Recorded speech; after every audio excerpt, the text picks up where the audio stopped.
אני קדוש הינדי, אני קדוש הינדי, חי ביער מתחת לעץ תות גדול,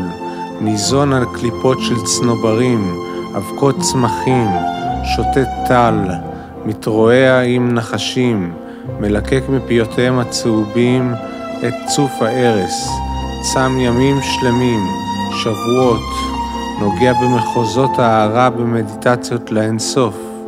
עיניי הכוכבים שלי נלטשות בדומיה, וצעירים מגולחי ראש, יחפים בגלביות לבנות וארוכות, באים אליי, ואני פורס עליהם את שתיקתי המוחצת, העצומה, ומקץ שנים הם נושאים אותי דק כמו עצם, על יצול של עלים וענפים, יבשים אל מקדש קרישנה, שם הם שמים עליי את מזמוריהם השקופים,